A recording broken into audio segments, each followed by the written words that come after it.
So there are every only sh- two teams in the league that have allowed more goals than the Chicago Blackhawks. Would you like to take a guess?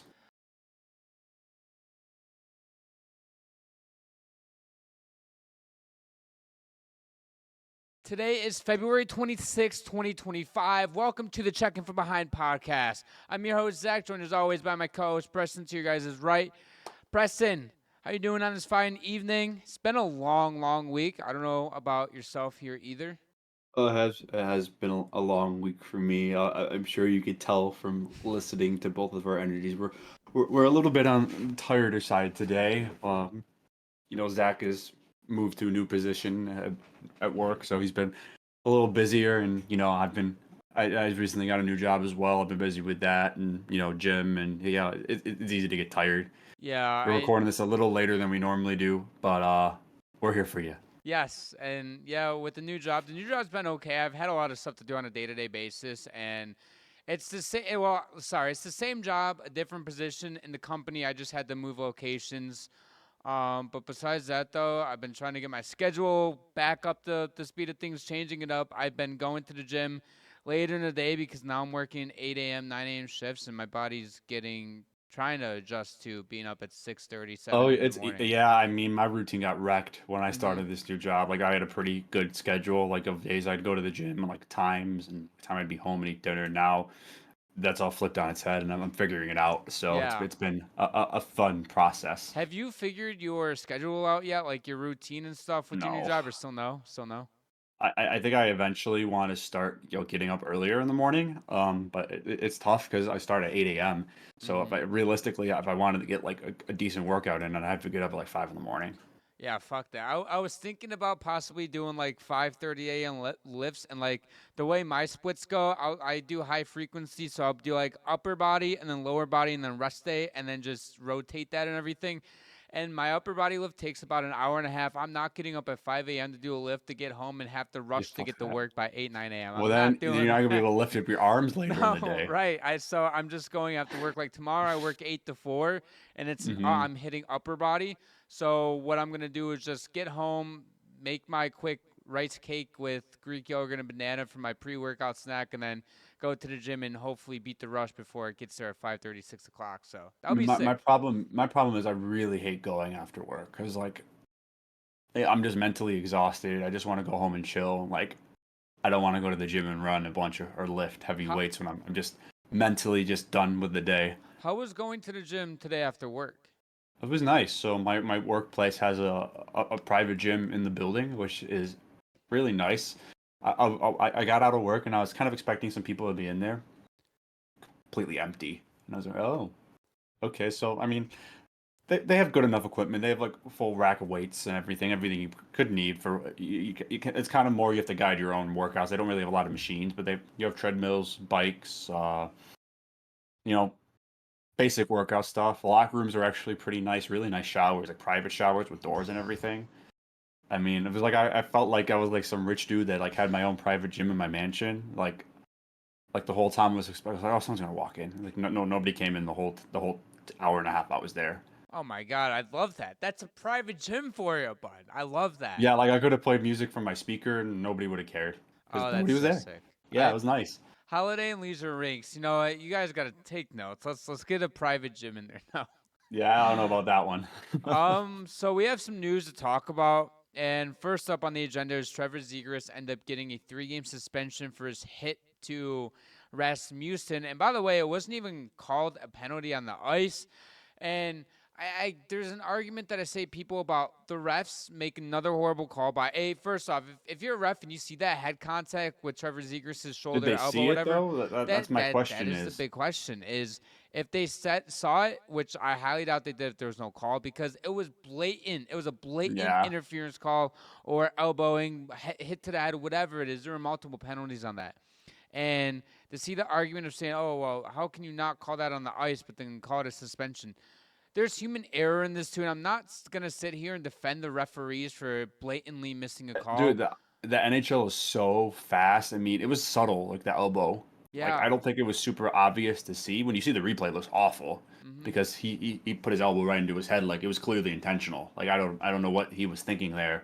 But it was just a quick little elbow pull, and it's easy to miss, especially if it's away from the play. So I can't necessarily blame the refs for missing that because 9 times out of 10 they're going to see that. They'll call it a match penalty in the ice, so they can review it, which I think is the right way to go about it. And if they look at it and say, okay, it's actually not that bad of a hit, it just looked worse in real time, then they can reduce it to a minor. And or in that case, that would have stayed as a major. He would have got kicked out of the game and probably still got suspended. It wouldn't have been Yeah. 3 games though. It probably would have been 1 or 2. Because my understanding is the NHL, like when a player gets kicked out of a game, they kind of view that as like a game suspension, depending on the player, of course. Mm-hmm. But I don't think anyone's really going to argue that he didn't deserve that suspension. It was just a dirty play. No excuse for it. He did deserve that suspension, and he had so much time to just veer off in another direction and avoid him. There's no reason to just stick your elbow out like that. No reason. Or if like you hypothetically, if he felt like he didn't have enough time to avoid him, it's not a bad thing to either A, try to jump out of the way, or B, like if you make body contact, like it is what it is. And then if you get called for an interference penalty, we're not talking about you getting suspended. We're not talking about, oh, Trevor Zegras had a dirty hit on Rasmussen for no reason.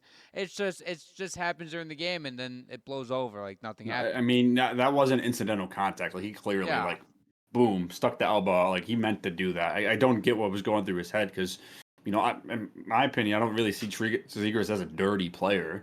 I mean, he doesn't get into any conflicts at all. He's not a controversial I don't know if it's player. just letting his frustration out because, he hasn't had the season he's wanted. His last couple of years have not really been great.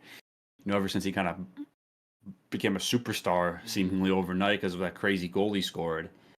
Got on the NHL cover, and now all of a sudden, like, he's on the Ducks, so he doesn't really get a lot of attention anyway. Not a lot of people watching their games because they don't get any primetime games, and most of their games are at 10 o'clock at night. And unless you're a fan of the team they're playing, you're probably not watching the game. Or if you're on the West Coast and it's like the only other game on that night, and you're like, hey, fuck it, we'll throw on some hockey, and it's the Anaheim Ducks against the Kraken. So, I don't know who's watching that game. That's a tough one. Let's go. You know what? Maybe I'll just go watch some SNL instead of a Ducks and Kraken game. Or literally anything else. Yes, literally, I will go watch paint dry. I think I'd rather watch the Ducks play than paint dry. You know what? I don't like the whole what is it? Like the reference of like I'd rather watch a wet paint dry than do something else. Personally, I would claw my eyes out if I had to watch paint dry. Have you seen the Chicago Blackhawks play hockey? That's pretty bad. That's pretty bad. I feel we'll get into that a little bit later, but I'm just gonna say I feel for Connor Bedard. I do. So yeah, that's a whole entire other can of worms there. That whole situation in Chicago. Everything in Chicago is. Let's get into that now while we're at it because everything in Chicago, it feels like it's getting to a point where Seth Jones is calling out the team to the media post-game press conference for how they're playing, actively saying that they are the same team that they were at the start of the year, and he actively feels bad for Soderblom, and if it wasn't for Arvid Soderblom, that this team would be getting killed. Connor Bedard in the penalty box during last night's game looked like he wanted to absolutely shoot himself, I guess is the right word, and he looked miserable. And it feels like some of these players on the team are getting fed up with the performances. And Connor Bedard's been having this body language all year, and it's not even because he's having a bad season. He's had a better stretch of games than the start he was on. But then now you have a guy like Seth Jones, in which the Blackhawks and Jones are actively working on trying to find a trade partner for him. And, of course, the Blackhawks are going to have to retain salary. I think he has, 4 or 5 more years left on his current deal. Seth Jones? Yeah. That's going to be a contract that's going to be hard to move. He has 5 years left on his contract. 5 years at 9.5? Yeah. So, and he has a formal movement clause. I'm sure he would waive it to go pretty much anywhere. Anywhere but, like, Chicago and maybe Anaheim. At this Buffalo, point, I'd rather... Buffalo. He doesn't want to go. He wants to be in the playoffs again. Yeah, I think that he does want to be in the playoffs. I'm not him, but I think going to a team like San Jose would not be a bad bet either. I think San Jose is closer to getting back to the playoffs than Chicago is. Oh, they are. They're Mike Greer's doing a phenomenal job over there, and like the situation in Chicago, it feels more like I thought Fitzgerald their GM was doing a fantastic job at building this team. You get Connor Bedard, and then you try to add grizzled vets to help him for his rookie year. Sweet. That's step one of it. But he has failed to get to step two and the step three so far, where you're not adding talent around him. I get wanting to add leadership around Connor Bedard, but you need more than just leadership. And I think it feels like Jones and You Bedard need are someone who almost can on their own. score. Yeah, they need goal scorers. That's why we brought up going in free agency. Like we've heard the Blackhawks are going to be pursuing Marner and Rantanen Rantanen, and yeah, these like a other top tier winger. yeah, the pair with Connor Bedard. But that's just hard. Like if you're one of those wingers and you're Yeah, getting why a would you bag want to from, go there? why Yeah. would you want to go there? Like your selling point of we have Connor Bedard, that's no longer a thing anymore because of how bad the team is, even with him playing at a close to a superstar level at this point.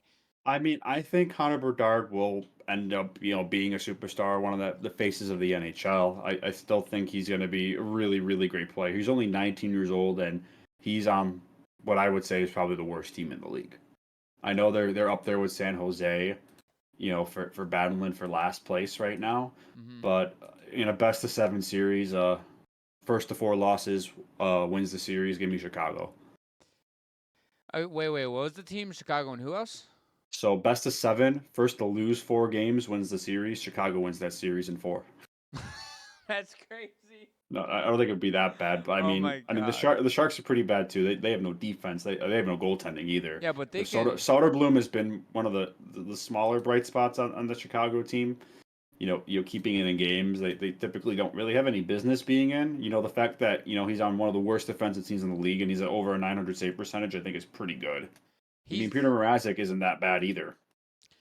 You have Soderblom keeps this team in games. Like the stats of having a 3 goals against average that doesn't look pretty, but then having a 907 save percentage, this dude's getting peppered with shots every single night. So there are Every only sh- two teams in the league that have allowed more goals than the Chicago Blackhawks. Would you like to take a guess? All right, we'll look at the standings here. Okay, we No, are. no guess. I Yeah. know that. Oh, I thought you said I'm going to look at the No, standings. because I had the standings open for a second and I closed I it mean, I out or kind of already whatever. gave you one of the answers. Okay, well the San Jose Sharks. Yes. Okay, the Ducks are not going to be up there. No. At the Ducks Canadian, actually aren't even close. yeah, Dahlstone and Gibson have been dogs. The Canadians are close, but they're not there yet. Yeah, they are close. I think they're like 29th or 30th. Um, Blackhawks. Who else? Oh my God, I'm blanking. This team is in the Pacific Division, Oh, they're in the Eastern Conference. Eastern Conference. It's not No, it's not Buffalo. No. Is it Pittsburgh? Yep. Okay. It took me a second, but I got there. Pittsburgh probably, I would say, has the worst goaltending situation in the entire NHL. By far. I think it's Like, by far. yeah, like they have three bad goalies. I mean, Yeah. their defense doesn't really do them any favors, but the goalies don't really help the defensemen either. If And there's one thing, I'm putting you on the spot here. If there's one thing going into the offseason and you're Fitzgerald, the GM of the Blackhawks, what is one thing that you're going into the offseason and being like, we need to go address this need? Like this is not it's not a yeah, let's try and go and get it. It's like we need to get this if we want to even take another step next season. a top winger for Connor Bedard. You have to get someone who can keep that is skilled that can help him get better. I don't care that you're getting all these grizzled vets that can protect the kid. It's not fucking 2005 anymore when you got guys going after Sidney Crosby every game because he's a new kid on the block and he's hot shit. The NHL is not like that anymore. You don't really need these grizzled vets to protect Connor Bedard. Like I get leadership, but how many of those kinds of players do you need? You don't need an entire top 6 of them, that's for sure. I mean, you want a kid like Connor Bedard to come in and have skilled players around him. I mean, San Jose did a much better job of setting Celebrini up for success by giving him some good wingers to play with. He has Eklund and he did have Granlund and he has He has Will Tyler Smith. Toffoli. Toffoli. Like that's a much better top six than Chicago's. I mean, San Jose has a bunch of other issues as well. Like defense and goaltending is also not good for them.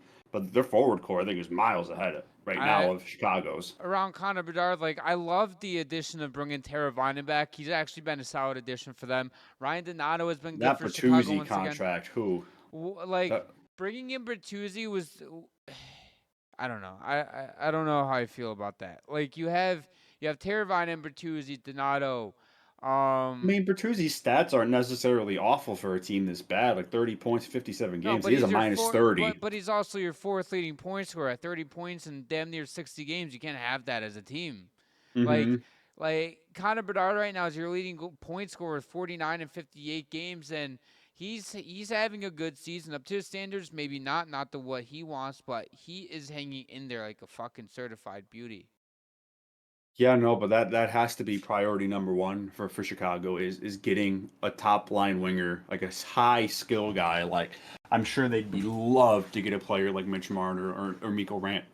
That would do so much good for kind of Bedard to get him and like a really really good winger.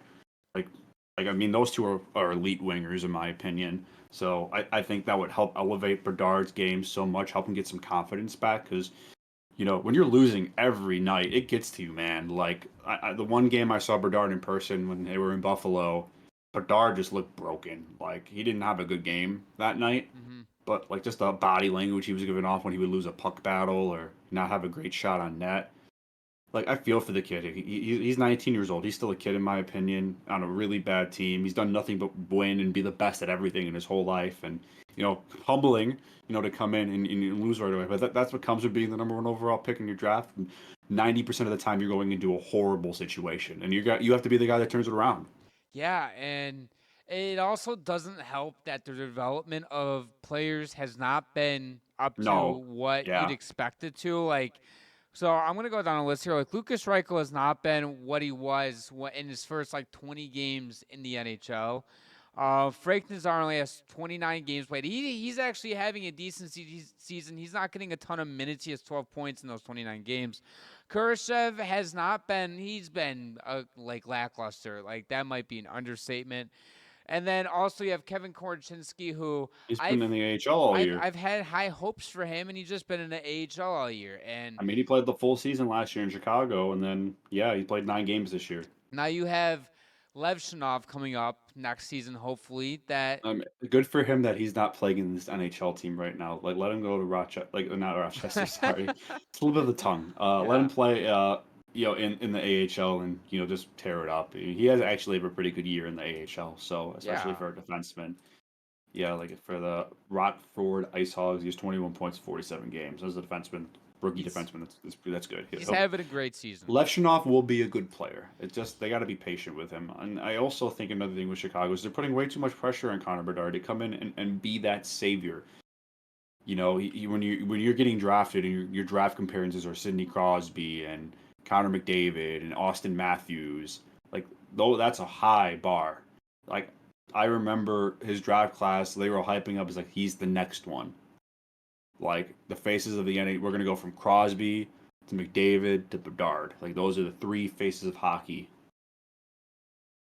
And it hasn't worked out that way.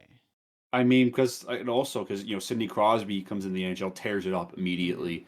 Connor McDavid tears it up immediately. I mean, he probably wouldn't want to run Rookie of the Year if he didn't break his collarbone in a unfortunate play. But he was having a really good rookie year. I mean, Bedard had a really good rookie year.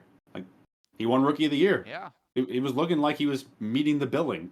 And then this year's obviously been a gigantic disappointment. But this team around him, like getting back to what we started this conversation with Seth Jones, is like he hasn't seen he said he hasn't seen a difference in this team from the first game of the season to today, like to the game last night when they lost 2-1. Should have been a lot worse than that. Soderblom, from what it sounds like, played a very good game. Yeah. Um, and to Seth Jones' credit, he's the only one that scored for that in that game for the Blackhawks last night. So maybe he has a little reason to be frustrated because I don't think he's necessarily been that bad for Chicago, but just when that team around you that is that bad, and you're not scoring a lot of goals, and I think he's like a negative 30 this year in plus minus. But I can't. I don't think there's any player in that team with a positive plus minus. Actually, you might be I right. can't imagine there is. Uh, no. Every player that has played 20 plus games has at least a -1. Yeah, You have somebody has minus a one is impressive. Wow. well, you have Colton Dock, who in 14 games played is at even, and that's the lead. That's technically the team leader in plus minus if you don't have a filter on games played. Good for him. That's impressive. In 14 games, that's a good sample size. But yeah, no, but Chicago's also an undisciplined team. They Very. take a good amount of penalties, and that's another point that Seth Jones brought up last night is it's hard to get anything going when you're playing half the period shorthanded. Yeah. It Because as soon as you get your top guys going and they start getting their legs moving, like they're not penalty killing, so they're going to sit on the bench for 2 minutes. And if and you get 5 penalties in a game, that's 10 minutes of time where your top players are not going to be out there. and you're just flinging the puck down the ice, and you're not getting any chances. You're not gaining momentum. Like a team like And you're also Chicago. giving up high scoring chances because their defense isn't good and you're leaving your goalie out to dry. And he even acknowledged that they leave their goalie out to dry all year. And he said their goalies are literally the only reason they even win games. And Tuesday night's 2-1 loss against Utah with the press conference and everything. The Blackhawks got outshot attempted like 92-36 or something ridiculously insane like that. Like I get that okay, part Mm-hmm. of it could be taking 5 penalties in the first two period, but also a lot of it is after they kill off those penalties. I don't know if Utah scored on those power plays. Not that it really fucking matters Yeah, I'm at not this sure point. either. Um, but like Utah even still has puck possession after those power plays, and it goes on for another 15, 20, 30 seconds, and then they even get more scoring opportunities, and the goaltending can only do so much, and it just becomes a constant effect of, well, we need to develop as a team, but there's no development going on is the issue with this team. Like, it feels like they're just stuck in this constant cycle of, like, there's young talent, but just none of it is working out. Like, I'm going to bring it back to this for a second because it kind of correlates with the topic, but it feels like the Blackhawks are starting to go down the wet lane that the Sabres are in right now, except the way that the Blackhawks are starting is different from how the Sabres have started because the Sabres blew everything up like the Blackhawks did, but then Tim Murray came in and he wanted to try to fast forward through the rebuild through trades and through free agency and everything. And, he had some good draft picks. But then the Blackhawks now, they're going the exact opposite direction with draft picks and trying to develop players. And now you have that superstar in Connor Bedard.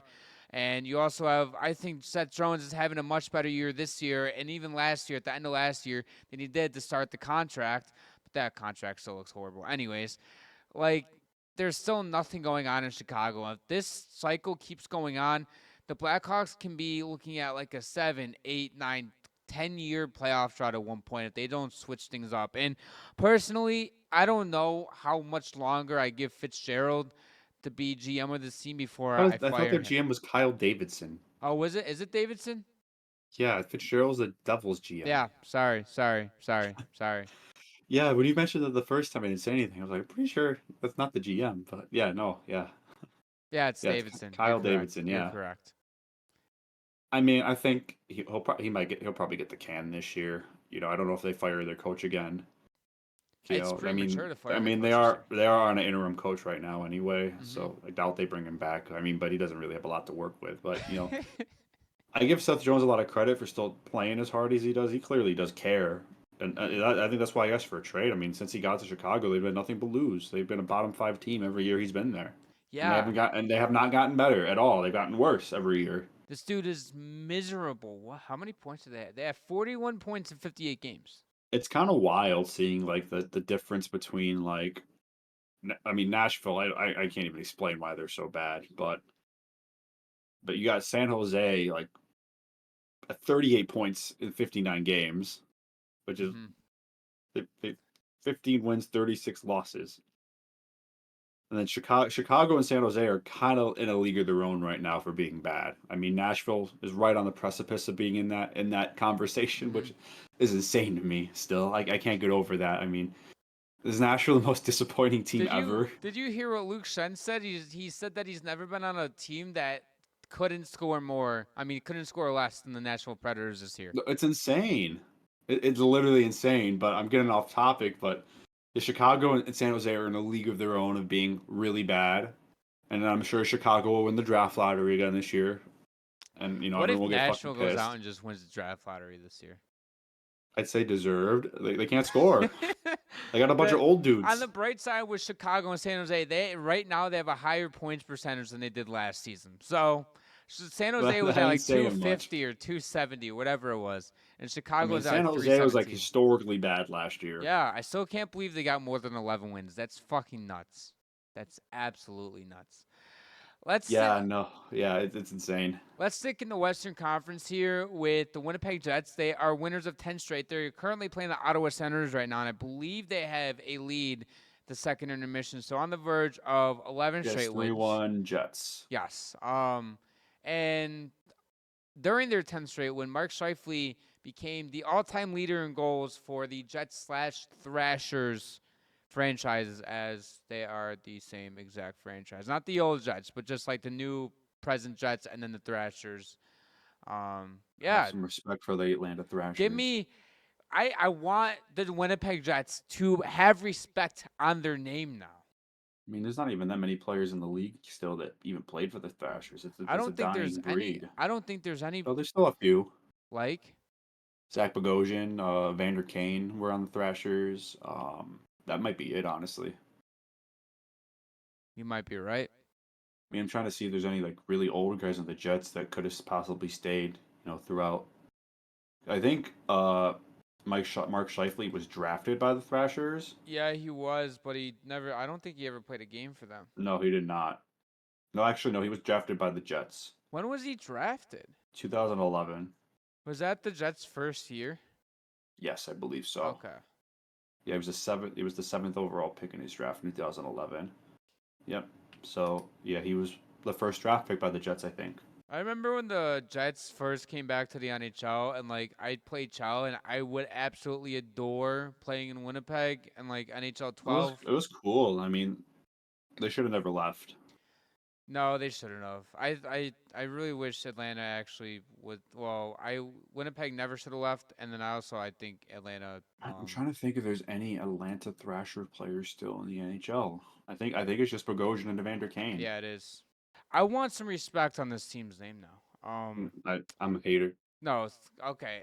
I remember when we would bring Jesse on and stuff, and we talked about like parodying the league and everything. And I was like, the Winnipeg Jets, like, I know it's early, but we need to just stop doubting them. And you and Jesse were like, no, like, I don't believe in the Jets. And, they always do this every year, and they do it every year, right? But this year, they haven't like, slowed up the pace yet. They are. What? My two teams that I've designated as I'm going to hate no matter what are the Winnipeg Jets and I mean, this is a team I just hate all the time, the Anaheim Ducks. So. Well, the Anaheim Ducks are actually having a pretty solid season. They're going to finish at around 500. They're ass. Okay, fuck off. The Calgary Flames suck ass. That's who sucks ass. They're going to make the playoffs. No, they're not. The Anaheim Yes, Ducks are going to make the playoffs. They're going to make the playoffs and beat the Jets in the first round. No, you heard the it here Anaheim first. Ducks are going to make the playoffs. They're going to go on a ridiculous. Shut the fuck up. They're not making the playoffs. I was at the game last night. They were like almost putting me to sleep with how boring they play.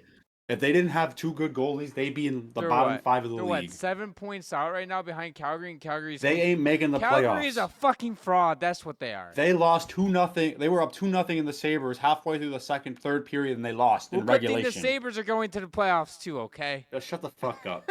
Fuck the Ducks. Their jerseys are still ugly. No, their jerseys are so sick. Dude, they look awful in person. I don't care if they look awful in person. They look That's sick a on my factor, phone. Man. That's a factor. They look sick on my phone. Nah, dude, I would not buy a Ducks jersey. I would. I love, dude. The orange is don't so give me good. Don't give me the Mighty Ducks logo if you're not gonna do the purple. Nope. I really enjoy the orange a lot. I really enjoy the orange. I do agree they should have added a little bit purple in it, but purple or orange would have looked hideous. No, it would not, dude. All you need is a couple purple lines and you're okay. Just a couple stripes. No, don't tease them. Just give us the purple.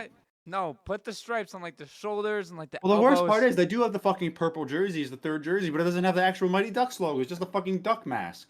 Which I think is also. I think that jersey's pretty sick too. That's ugly. I don't like it. Dude. Oh my god. You asked for purple. The only good Ducks jerseys are the original Mighty Ducks jerseys. You ask for purple and then get mad because they don't. They don't have the right purple though. It doesn't have the right logo. It doesn't have the fucking duck mask with the hockey sticks. Okay. It still has purple though. It still has purple. I don't care, man. I don't care. Let's get back on track to the Winnipeg Jets. I don't know. Yeah, the Winnipeg Jets right now, they're fighting for the President's Trophy with the Washington Capitals, and it's really turning into a two-man race right now between those two teams. Winnipeg, if they hold on tonight, they're going to have 87 points in 59 games played. And Washington right now has 84 points in 58 games played. That's coming down to the wire. I don't think there's another team that's really going to be coming close. No, I I think mean, yeah, there's Dallas is almost 10 points behind both. Washington. Yeah, Yeah. both of those teams. Um, yeah, I mean, I Winnipeg would has have been. saw this coming. We're having a battle between the Jets and the Capitals for the President's Trophy. I mean, not me. I thought the Winnipeg Jets were going to be good. I didn't think they'd be this good. I don't know I about mean, I you, thought but there'd be you're a feeling 22. playoff team. I didn't think the Washington Capitals were going to be this good. I I don't think yeah, anybody did. me and you both have them in a wild card spot, but I did not think they were going to be a President's Trophy team. Sorry, I had to yawn there. Yeah, I mean, looking at the Winnipeg Jets, they're getting a lot of great goaltending. Connor Hellebuck's playing at a phenomenal season. I know we've stressed it and talked about it like over and over again here. Um, he's having close to a Hart Trophy candidate season, and they're also getting a ton of goal scoring. Kyle Connor's having a great season. Their depth is playing great, and going into the deadline, which our preview is going to be coming out in our next episode on Sunday. I do think that the Winnipeg Jets are going to actively be active at the deadline. They're going to try to add, and even if it's not, they don't need to add big pieces because then they'll screw up all the mojo, all the flow and everything. And they don't. I don't think they have the assets to go out and go trade for a big fish. But adding to the depth, making sure that everything is good going into the playoffs, I think is the key for Winnipeg because Winnipeg, top to bottom, has improved their depth over the past couple seasons. And as long as Connor Hellebuck plays half decent in the playoffs, this team, I think, is good enough to go to the second round, to get to the Western Conference Finals. Okay, I And thought you were just going to stop at the second round. no, no, I believe I'm this not. team will I'm finally not. go over to the hump of the first round of the I'm playoffs. not throwing shade at the Winnipeg Jets like you are, okay? I believe in the Winnipeg Jets. I think they can make it to the Western Conference Finals. I don't know about you. I believe that they'll win a playoff game. Calgary won't sweep them. They'll give them a game. Let them feel good about themselves. They're like, oh, you beat us. Dude, You're so good. If Calgary beats the Winnipeg Jets, if that's the first round matchup, I might shoot myself. You know what? Let's make a deal right now. If the Calgary Flames have to play the Winnipeg Jets in the first round and the Flames win, you have to buy a Flames jersey. Sick. And then are you picking? I'll pay or for am I I'll picking? pay for half of the Okay. jersey too. Okay. Am I picking the jersey or are you gonna pick it? Jonathan Huberdeau. Fuck off. I want a Connor Zary jersey. Are you gonna allow that, or are we going with I can live with that. Yeah. Zary? All right, we'll go Zary then. We'll go If Zary. if you're gonna get a jersey for a team you hate, I might as well let you get a player you like. No, fair enough. You could have did somebody like a fourth line grinder, and I have to spend $200 on their jersey. I mean, I don't even know their depth well enough to even name one of their fourth That's liners. how bad they are. That's how bad they are. They're in a playoff spot. I man. don't. You said they were gonna win 20 games this year. I said like 23. Thank you. Let's be specific. No, you know what? You're gonna get a Ryan Longberg jersey now. Fuck it. Yeah, Ryan Lomberg is a dog. He was a crucial part into the Florida Panthers Cup run.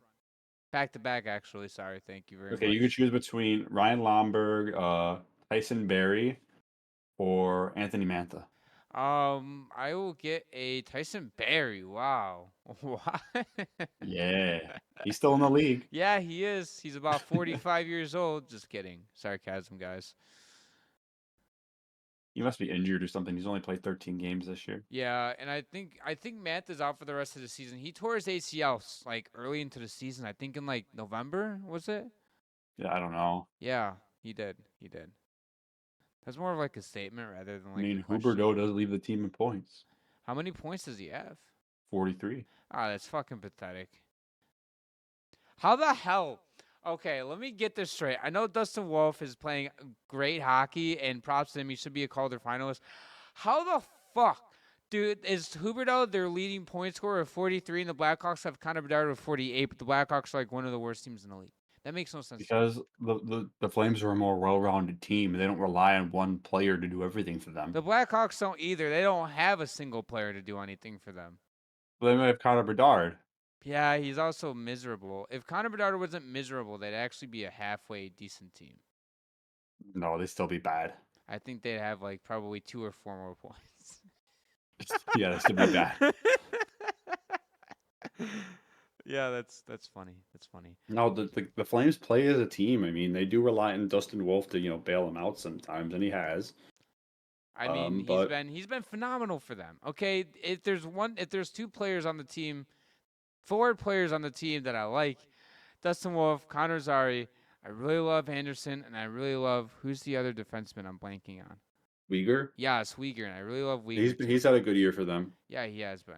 He has been. Yeah, but don't. The fall off of Jonathan Huberdeau needs to be studied. No, it doesn't. Nope, nope, nope. We all predicted this. We all predicted he would never get it to about 100 assists season again. Didn't Oh, I he? mean, yeah, but Did, that doesn't really happen very often. didn't he have like 90 assists and like less than 30 goals or something? He had a 120-point season or 110-point season, and he didn't reach 30 goals. I think, right? He had 115. He had 30 goals and 85 assists. Nikita Kucherov type numbers without the goals. Yeah, and then Was that his only peak season? Was like that? Was that an outlier? he had a 92-point season for the Panthers too, 78. I mean, his career he's been around the 50s, 60s, and then yeah, he had the 92 point, he has 78.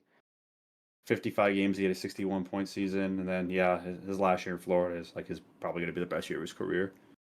Yeah, I by far it's going to be the best year of his career, I unless he mean, pops Florida off. fleeced him, so I mean, yeah, you get Matt the Good Chalk, brings them to back-to-back Stanley Cup Finals and a win at that.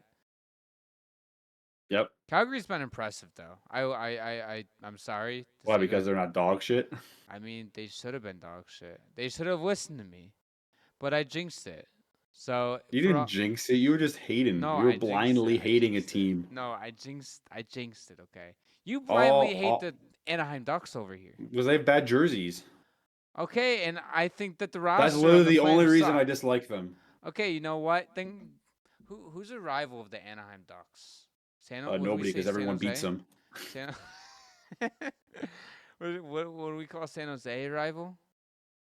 I mean, I would say San Jose and LA. LA are their natural Go rivals be a because they're fucking all. LA Kings fan or San Jose fan if you're gonna hate on I'm Anaheim. gonna celebrate New Jersey. I like what the Sharks are doing. I Yeah. also got drafted by them in NHL 25, so How about I, oh you I rep them played Be a Pro in 25?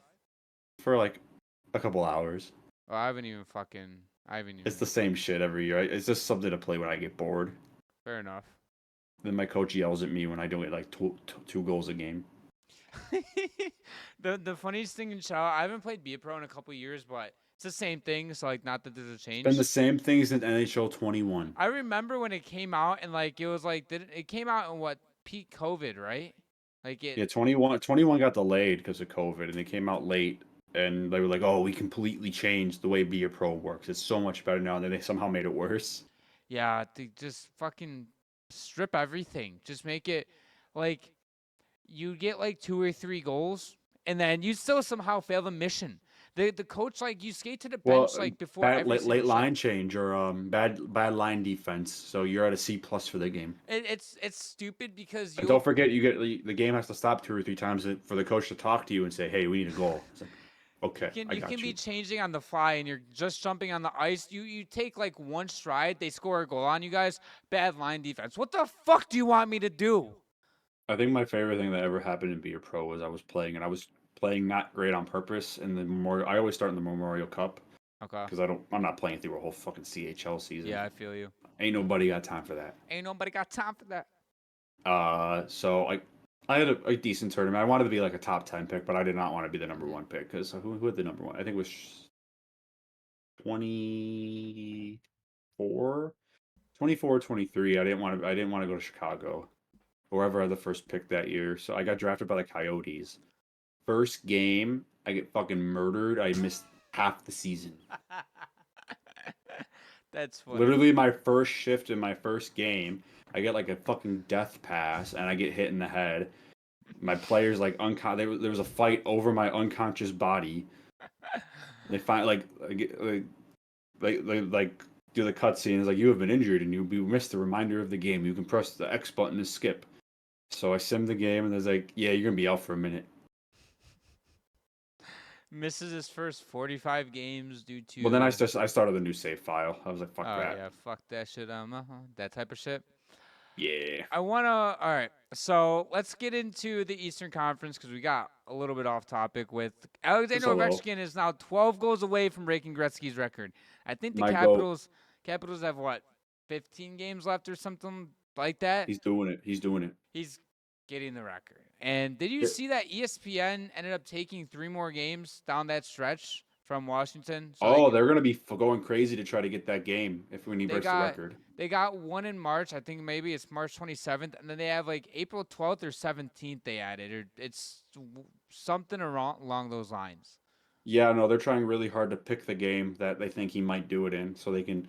And if he doesn't break it this year, I guarantee you, like their first 10 games of next year are all going to be national TV broadcast. Yeah, they will. Like that's not even a I joke. mean, that's a historic moment. Like, yeah, you want that as many people to be able to watch that because he's going to break a record that nobody thought would ever be broken. I know we say this all the time, but I really want people to understand the gravity that he's going to break one of Wayne Gretzky's records.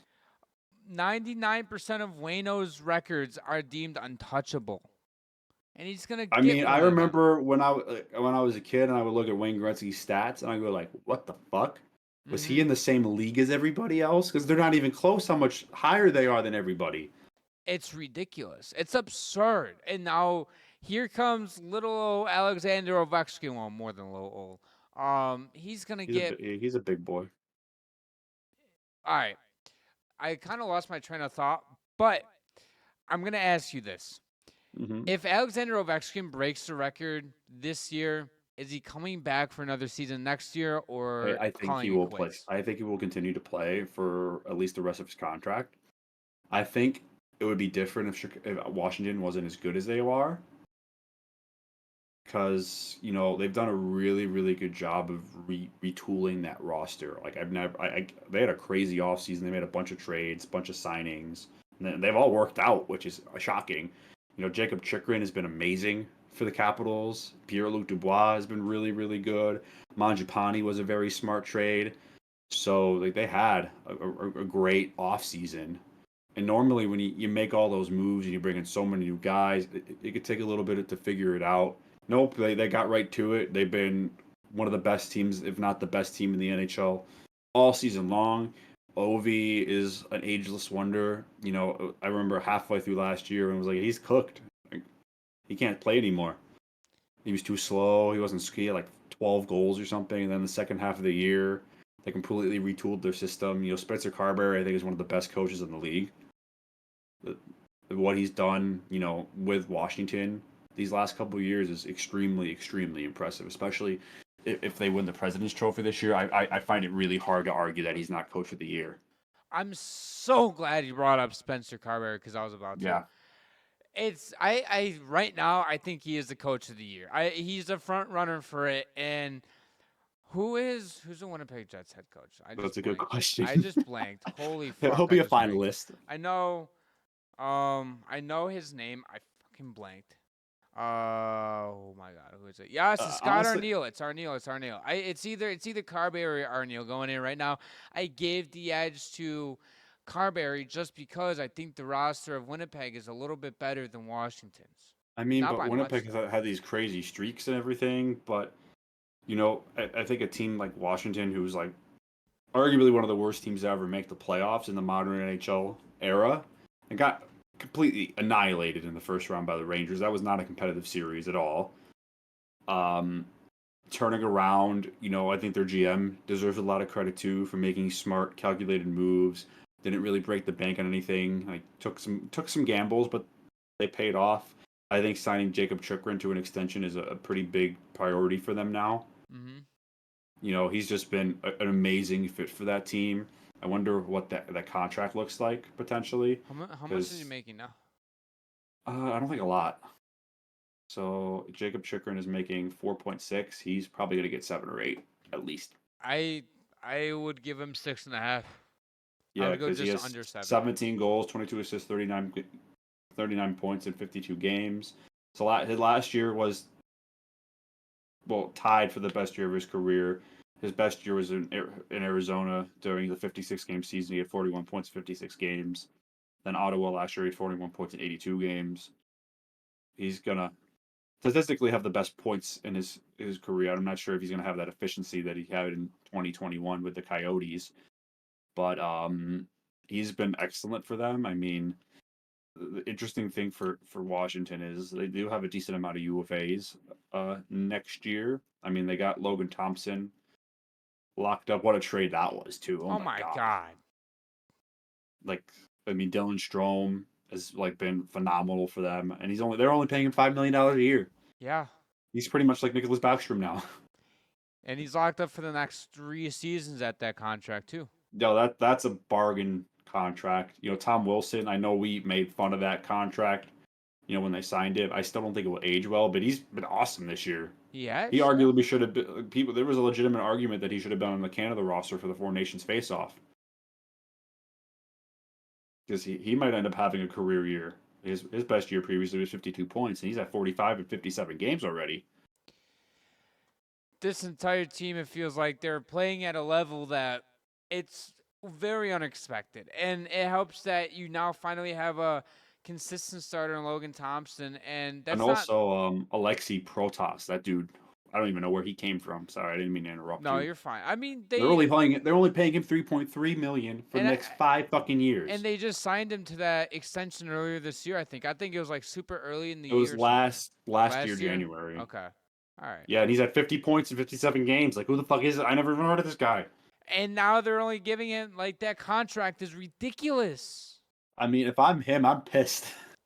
You could have waited one more year and be like, yeah, now I'm getting like six. I mean, you and a take half, the 7. money when it's offered to you. That's true. But, you know, now you're having the season that you have. Maybe he's regretting the term a little bit. It's like, fuck, I could have made like $5 or $6 million a year. Fuck. Yeah, but what if when he turns 28, 29 years old and the contract's up, now he's due for $7 million, you know? Yeah, I get it. I mean, Washington has to be very happy with that contract. Oh, by far. Hold on, there's money projections and okay. I'm gonna list some stuff off real quick, okay? For UFAs, cap wages has money projections. So Andrew Mangiapane is gonna be a UFA. 5.3 they project him to be at. I don't think they re-sign him. I think there is a way that Washington can hold on to him. I think their priority number one this offseason needs to be signing Jacob Chikrin. And right now, his projections are 7.8 for the next 5 years, 5 by 7.8, and then Mangiapane is 4 by 5.3. I did not know that was a thing here. That's kind of sick. I'm not going to lie. I mean, Washington did benefit a little bit. I hate to say it from, you know, Backstrom and Oshie having to retire. I'm sure they would take both of those players back if healthy in a heartbeat, especially Backstrom. Yeah. But they're getting right now almost $17 million in cap relief. And it's helping them tremendously. I mean, both those contracts come off the books next year. And I'm assuming that's when they're officially going to retire. But, I mean, how much cap space do they have next year? They have $28 million in cap space, so they have some money to work with. That's definitely they can. I mean, yeah, I think there is a path then for them keeping Mangiapane. I didn't realize they had that much cap space. They're gonna. I think they're gonna end up trying to keep Mangiapane and of course Jacob Chikrin. Those are 1A and 1B. Well, they already got priority number one done on a really good deal with Logan Thompson. And then with Charlie Lindgren too, I'm assuming they're gonna probably try to bring him back. I don't know what he's gonna be looking for. Actually, let me go to the projections now. Projections, holy fucking shit. The projections are a 2 by $4.79 million contract. I don't know if I give him 4.79 to be a full someone will. Somebody will. You're right. This isn't just for Washington. Did you see the contract Vancouver just gave that one goalie? Like Lankinen, what was it, 5 by 4 or something like that? Something like that, and I don't think it was a good value contract. But... Maybe Lindgren's looking at it. It's like, I want $5 million now. Who knows? Oh, I don't blame the player. No. I definitely don't. If you're in a backup goalie your whole career and a team's offering you $5 million a year and stability for 4 years, yeah, I signed. Yeah, fuck that. Give me that shit. Yeah, I will never fault the player for taking a bad deal. They're not the ones that they're not the ones that offer that deal. I think that Charlie Lindgren would be a great fit for the Los Angeles Kings. Yeah, I think a team with like a short-term goalie need. Seattle is a team that maybe I could see being a fit that desperately, Mm-hmm. needs a goalie. San Jose is another team. Literally any team that I needs a li- goalie. I He'll be a like it. he'll be a hot commodity. I like it that you brought up San Jose because how's Askarov doing this year? Because I do I think think the best case scenario for San Jose is they keep Askarov away from the Sharks for as long as they can. He had to play a few games this year, I believe, due to injury, but he's tearing it up in the AHL. 922 save percentage, 252 goals against average. So my only thing with San Jose is in Lindgren is that I don't know if they go pursue a goalie like Lindgren and they just say screw it, we're gonna make Askarov the sole number one goaltender next year. I mean, but even I think I don't think he's ready to be a full time starter. I think next year if you go to the situation having Lindgren being the starter who plays like 50, 60 games, and then if Askarov is ready, you have him play like 30 to 40 games. Mm-hmm. I think that works well because you're not going to give Lindgren a long term deal, maybe 2 or 3 years max. And then, as Askarov takes the net, you maybe explore trading Lindgren to a team where he can start. I Uh, mean, I'm not sure if Lindgren, if that's something he'd be okay with, unless he's just after the money. We'll see. If the Caps win the Cup this year, they can change a lot of things. Your mhm. priorities change if you're already a champion. So that will be interesting. But yeah, Seattle's another team I could see being interested. They desperately need a goalie. Pittsburgh desperately needs a goalie. I think Pittsburgh would shell out for Lindgren. Honestly, I think they'd give him a contract, a pretty ridiculous contract. Dubas would be Honestly, like, yeah, here's a $4 by $6.5 million deal for you, but I mean they need a goalie that badly though. yeah, but I don't know if Pittsburgh's in the position to be like, yeah, here's $6 million to go be our starter and put up a 908 save percentage. But I mean, I know where you're coming from though, with I Pittsburgh mean, needing they'll a have the cap goaltender. space next year to make it work. They're gonna have 23 million. This is a really good update by Cap Wages, by the way, to our projections. I really like that. I love it. Yeah, It's no, but Pittsburgh has the money for it, and fuck it, if they really think they could be competitive with the last few years of Sidney Crosby, they have to do it. fuck it. And the Edmonton Oilers will be going out Yeah, and that's getting that's Charlie that's Lindgren. another team I think would be a really good. He's gonna have a market, a big market. He's gonna be one of the more sought after free agents, I think. I mean, the goalie market, as thin as it is, and Lindgren has proven it before that Hmm he can be a starting caliber goaltender in this league. Like I'm sure Washington would love to find a way to keep him, but I just don't see how the money would It's work. it's gonna be hard, and if like you're not gonna give him more than Thompson unless you're looking at Charlie Lindgren and be like you guys are gonna be 1A 1B, but I don't. I think it's leaning towards Thompson being your starter. That's why you gave him close to $6 million to be your starting goaltender. And Hmm if Lindgren does get the $5 million mark, which I think he would ask for and what he get, it's not going to be with Washington. And the Capitals are just going to go out in free agency and just explore backup goaltender options that can play 25, 30 games a season for them to give Logan Thompson a rest, play back to backs, etc. Okay, well, we kind of been all over the place this episode. I mean, we're talking about Washington, so a team that we've actually talked about two of these teams already.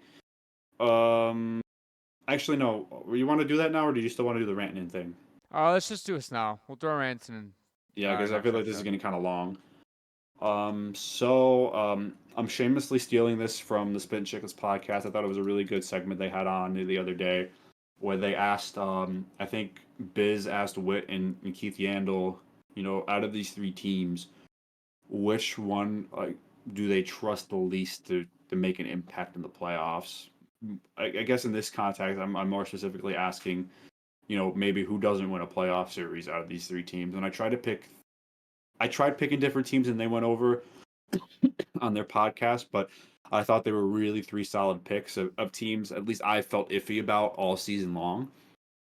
Um, Two of them we talked about already. So Zach, my question for you is, out of these three teams, just looking at the roster up and down, potential playoff matchups, who doesn't win a playoff series? The Winnipeg Jets, Washington Capitals, or the Carolina Hurricanes? Carolina Hurricanes. That was quick. I Yeah. think that's an easier choice said than done. And for those of you guys who are new, I have been on the Carolina Hurricanes bandwagon. Like I thought they were going to be a cup contender the last 2, 3 seasons. Hasn't worked out, and I think this is the year that Winnipeg finally gets over the hump. And I think Washington has a Stanley Cup caliber team. And I just look at Carolina, and I don't like their goaltending much. I don't like the way that Rantanen has played with Carolina so far. I know it's very early. He's been in Carolina less than a month technically because he was playing Four Nations for what, 2 weeks, something like that. Yeah, I mean that was a 2-week break from the league, so Yeah, so I do think that Carolina is the easy choice here. But would it surprise me if okay, I'm gonna pivot this real quick instead of what I was gonna say because Winnipeg is gonna probably play either Calgary or Vancouver, and this is where I think Winnipeg at least gets out of the first round. And then you also look at Carolina. Carolina's gonna have to play New Jersey. That's going to be a tough matchup, and Washington is gonna. New Jersey's another team I feel iffy about in the playoffs too. I don't honestly don't know who I'd pick right now between Carolina That and New Jersey to series win a will go playoff 7 games, series. I think. And you have Washington. They're gonna get either Columbus, Ottawa, New York, or Boston most likely. Because right Detroit now, too. I think Detroit's in that oh conversation yeah, as because well. Detroit can fall back to the second spot. That's right. Right Hmm. now they're in the first spot. They're gonna get one of those 5 teams, and I think they beat any one of those 5 teams in 5-6 games. I think Ottawa would be an interesting series for Ottawa will give them Washington. the toughest test, in my opinion. I'd want to see Brady Kachuk in a playoff series. What he'd do. Get fucking Detroit out of the playoffs, put in Columbus and Ottawa. Thank you very much, and have a wonderful day. I'm fine with Detroit being in the Nah, playoffs too. I fuck think they're a Detroit. fun. I think they're a fun team to watch. I think They're Columbus would they're get smoked in the they're a fun team. playoffs. I just want to see a feel good story with Columbus. That's it. I mean, it definitely would be a feel good story, with everything, but I don't think they'd have a chance in hell of winning a playoff series. All right, now you answer the question. Which team will not win a playoff series? Well, has the I mean, least just likely based on chance? who I think the teams are going to end up playing, I think the easy answer is Carolina. But I do think it's still an interesting thing to think about, because Winnipeg has been great for the last few years, but they just shit the bed in the playoffs these last couple of years, especially last year against Carolina. I mean, against Colorado, where Connor Hellebuck, just had a dominant Vezina winning season, and then he couldn't stop a beach ball in that playoff series, and they were getting shelled out every single game. They also played Colorado though. Okay, they beat him in game one. They had 7-6. It was a fucking low scoring football game. That's what that was. Yeah, that's Browns Bills on a Sunday in fucking January during a Yeah. blizzard. Yeah. And Yeah. But I mean, if Winnipeg played like any other team in the first round outside of Dallas or Vegas, probably would have gotten out of the first round. Maybe not Edmonton, but Edmonton started off the playoffs really shaky. I think with the way they played their defense, I think they would have got smoked by anybody. they were honestly. not good in front of Hellebuck last year. No, I mean Hellebuck didn't really do himself any favors. He didn't really make the big saves he needed to. He let in some soft goals, but Look, I mean the holy defense was shit. bad, and Georgiev stepped up actually in that playoff series after Looking- that game one.